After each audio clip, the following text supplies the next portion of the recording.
This story is kind of wild. This is definitely a true crime type of story. This 44-year-old man uproots his life, divorces his wife of 11 years, and moves to Mexico to be with the love of his life that he met on the internet. He's deceased now. And this is just kind of wild because it kind of combines the romance scam that they put in the title. It's saying PeePeeBro to me. It's saying midlife crisis.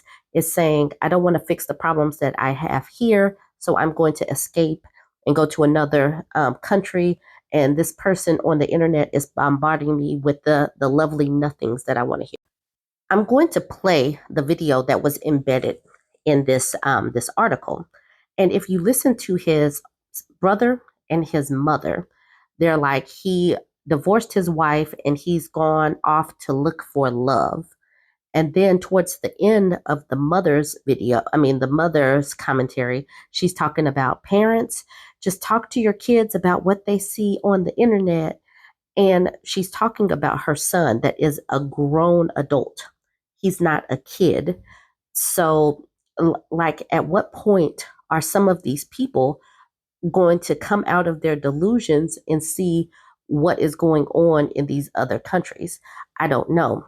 I do understand that the family is looking for closure. They're looking for answers, and they're probably not going to get them because the State Department issued a warning about not going down there. So they're not going to get any closure. But at what point are these PeePeeBros going to stop uprooting their life to go to other countries that they're not even vetting properly? At the end of the article, they're saying that these scams that are listed are still hitting people. And I don't understand how that's possible, considering these scams have been around for a while. Romance scams, people, just falling in love off the internet. Like, you typed that email so wonderfully. I am now in love. Can you please send me $5,000 because my son desperately needs a kidney or something like that.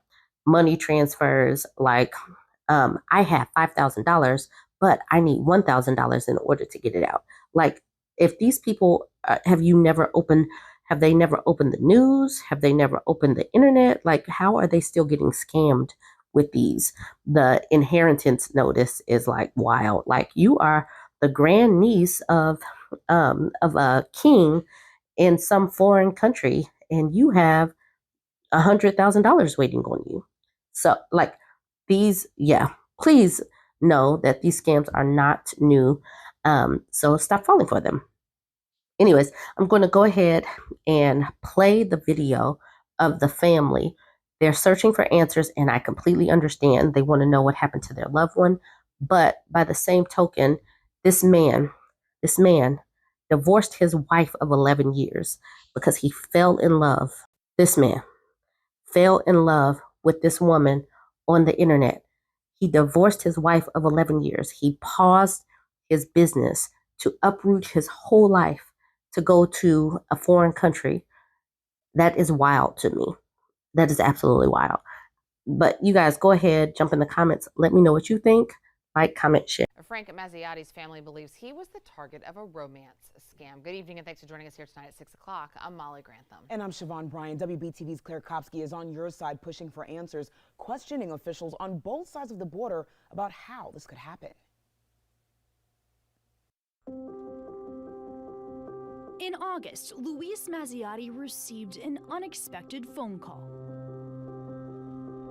She called me at 10:18 on that Saturday night, August the 12th, and she said, Louise, this is Lucia. She said, I don't know how to tell you this, but she said, Frankie killed himself. And I said, no, what are you talking about? And I just kind of went all to pieces when I realized she was being serious. The call was from her 44-year-old son's new wife in Mexico, Lucia Rodriguez Castellanos.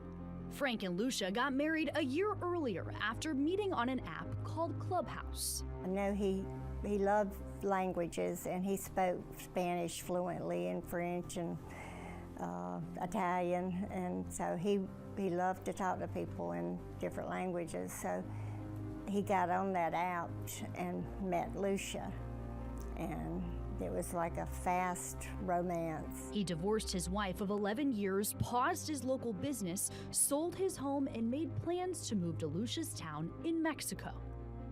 The whole thing was troubling to me. I didn't want him to go. I tried to get him to rethink and give himself time.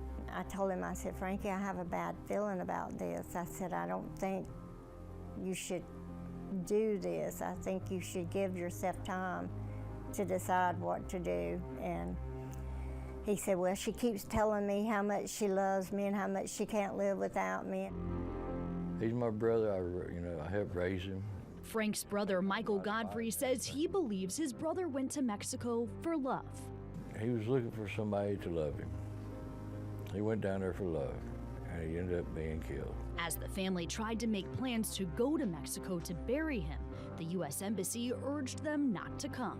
It was just way too dangerous for Americans to come there now because a lot of Americans were missing at this point. The U.S. State Department classifies the area where Frank died as a do-not-travel-to place, citing crime and kidnapping risks. I would have went there if I could have, but they told us not to. Not only could the family not go to Mexico, they learned Frank's body had already been cremated, despite a law that should have prevented exactly that. It's just something that I feel like I've been in a nightmare. I just can't believe it. The details of Frank's death continue to prove difficult to track down. The U.S. consulate in Matamoros reports the prosecutor's office in Mexico concluded his death was a suicide. They cite findings of chemicals on his right hand showing it had been used to discharge a firearm and an entrance wound on the right side of his head. However, the consular report of death abroad lists Frank's death as an accidental or violent death. I mean, it was horrible to try to look at those pictures that I saw of him, but the way the blood splatters and all that, there's no way he killed himself. That was the hardest thing I've ever done, is look at my son like that. I think he was led to believe something that wasn't really true to the heart.